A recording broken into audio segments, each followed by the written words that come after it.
Hi, today we're reading from Front Desk by Kelly Yang, Chapter 27.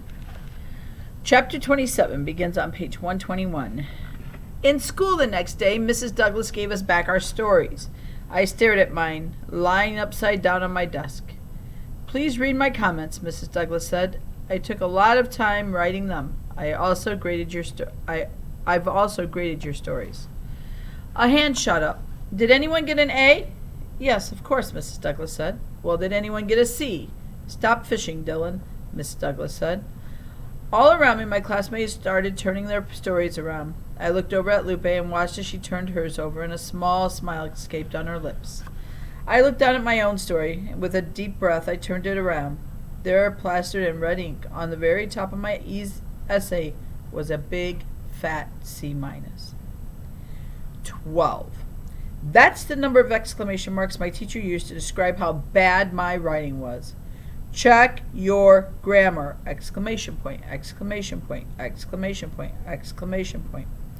Tenses, Mia, don't forget tenses. Exclamation point, exclamation point, exclamation point, exclamation point.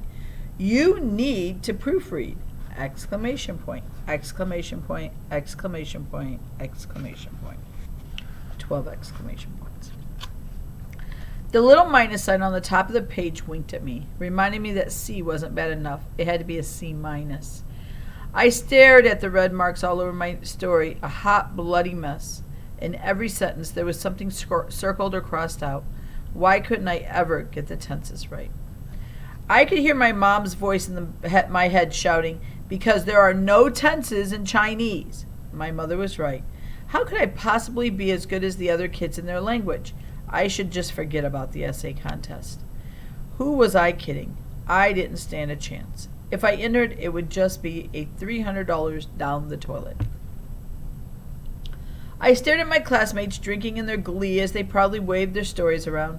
I couldn't stop looking at them, showing off their grades, grinning from ear to ear. I envied them with every bone in my body. Well, at last the school bell rang. I skulked home, but my legs like jello, my feet cement blocks. The words, "You are never getting off your roller coaster," played in my head like a news ticker. A news ticker is one of those like words that run across the bottom of the line. You see it on the news sometimes. And it'll give you updates on what's happening around the world. I stashed my C- story deep in my closet when I got home, along with the essay contest printout. I had been saving that one. I thought if I hit it, I wouldn't have to think about it again. But that afternoon, the cable was acting up again, and Lupe came over. "So what'd you get on your story?" Lupe asked. I shook my head at her. "You don't want to know," I mumbled. She shrugged. "Ah, come on, it can't be that bad," she said. I didn't say anything. "Who cares? It's just a grade," Lupe said. "You should have seen my grades when I first started going to school here." But it wasn't just a grade. It meant I was no good at writing, and how was I supposed to win a motel if I was not any good at writing?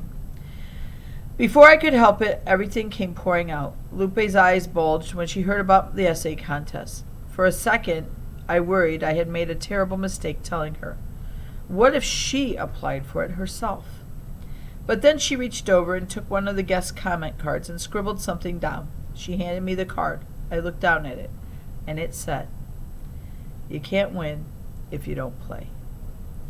I looked back up at Lupe, but it cost $300 to play, I reminded her. Lupe shrugged. "My dad says in America you gotta pay to play," she said.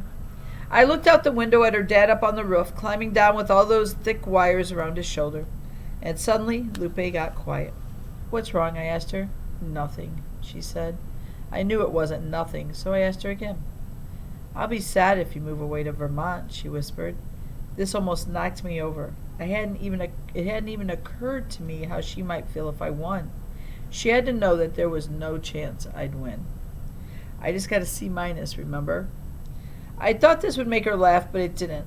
Lupe just kept staring at the floor. She didn't even look up when her dad came in and told her it was time to go. "See you tomorrow," I said. "See ya," Lupe muttered. As she pushed open the front office door, she turned and said, "Oh, and Mia?" "Yes, I hope you win." Her words warmed me to my toes. And that's the end of chapter 27.